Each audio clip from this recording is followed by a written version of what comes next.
Hi guys, आपला अर्धा विषय राहिला आहे. मित्रमैत्रिणीचे अनैतिक संबंध. तेचा एपिसोड मी म्हणजे बोललो, मी इकडे व्हिडिओवर बोललो आणि मग त्या मित्राची खूपच आठवण लागली. मग आम्ही त्याच्याकडे गेलो तर बघतो तिकडे काय ते वेगळंच झालं आहे. तेवढं आम्हाला काय माहीत नव्हतं, पण ज्यावेळी खोलवर विचारपूस केल्यावर समजलं सगळं. पण त्याबद्दल आता आपण सुरू करूया. तिथून आपण सोडलं होतं कुठून, की तिने पण आपल्या नवऱ्याला विचारलं होतं आणि मित्राने आपल्या बायकोला विचारलं होतं आणि दोघांनी पण टाळाटाळ केली होती त्या गोष्टीसाठी. तर आमची मैत्रीण होती, तिला असं वाटलं, अरे असं कसं होईल की एखाद्याला आपण बोलतोय की हे तुला घे, चिकन आहे, मटण आहे, खायला पाहिजे, घ्यायला पाहिजे, तर तो ना काय बोलतो असं तिच्या मनात आलं. ती नवऱ्याच्या म्हणजे तिला असं वाटायला लागलं की नवऱ्याचं कुठेतरी काहीतरी असू शकतं, म्हणून नवरा असं टाळाटाळ करतोय.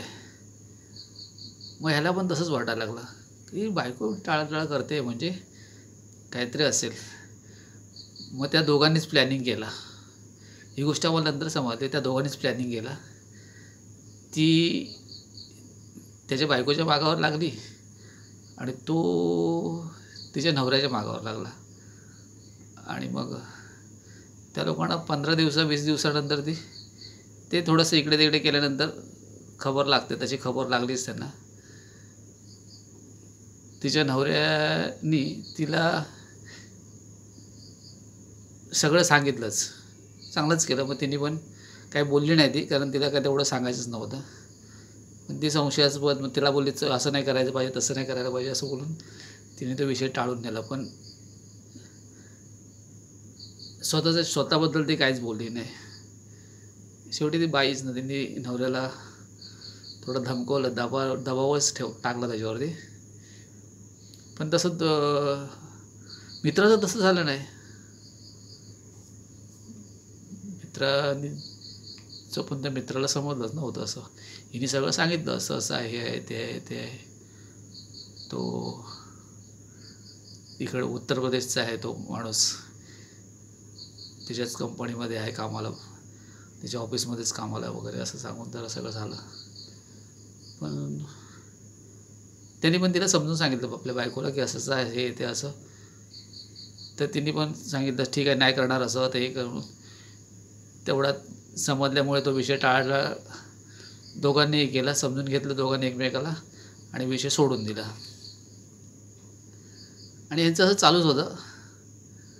पण तरी हिच्या डोक्यात काय ते वेगळंच चाललं होतं. त्या बाईच्या, पोरीच्या, आमच्या मैत्रिणीच्या डोक्यात वेगळंच चाललं होतं. मग तिने विचार केला, आयला तिची बायको असं हे करते, ते करते, कोण बिहारी आहे वगैरे असं बघण्यासाठी.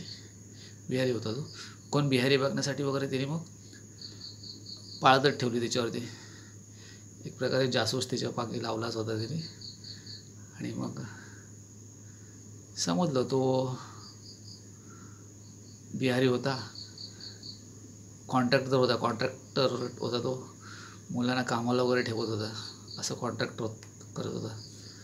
तर तिलासुद्धा ते थोडं खटकत होतं, कारण तो परप्रांतीय होता म्हणून तिला पण खटकत होतं.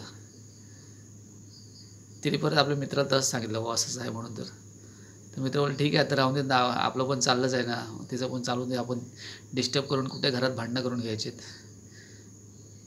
पण आता मला वाटतं 2-3 आठवडे झाले असेल मी ती व्हिडिओ टाकून, त्याच्यानंतर मी व्हिडिओ टाकलेले ना.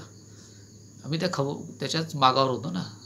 तेव्हा समजलं की असं झाल्यानंतर, जेव्हा समजलं नवऱ्याला, त्याच्या 15-20 दिवसानंतर ती त्याच्यावर निघूनच गेली. ती जायला पाहिजे बिहारला, ती गेली कोलकात्याला. तो घेऊन गेला तिला कोलकात्याला. बापरे, त्याचा कॉन्टॅक्ट नाही, काय नाही, काय नाही, काय नाही. याच्यावर याची मुलं पण आहेत 2. आई गेली कुठे, काय केलं, त्याने मिसिंग कंप्लेंट वगैरे नाही दिली. आणि त्याला माहिती त्याच्यावरच गेली, त्याच्यामुळे मिसिंग कंप्लेंट नाही दिली. आम्ही कंपनीत जाऊन विचारपूस केला. तर बोलले तो कॉन्ट्रॅक्टर ना, तो कॉन्ट्रॅक्टर अभी कोलकाता गया है, उधर उसको साईड मिला, वो उधर गया. असं बोलून मग अरे कॉन्ट्रॅक्टर कुठे गेले काय कोणाचा पत्ताच नसतो, त्याच्यामुळे काय ॲड्रेसवर पत्ता बित्ता आम्हाला भेटलाच नव्हता त्यावेळी, असं मित्र बोलला. मग 6 महिन्याने आली ना ती. हो 6 महिन्याने ती घरीच आली आणि हालत खराब होती तिची. तिला मित्राने सगळं विचारलं, काय झालं, कसं झालं, काय. ती बोलली मी फसले. मग मित्र बोलला तू गेलीसच कशाला, तुला जर इथेच होतीस, इथे व्यवस्थित चालू होतं कामधंदा वगैरे, आणि त्यात तू गेलीस त्याच्याबरोबर कशीच. ती बोलते आमिषाला बळी पडून मी निघून गेले.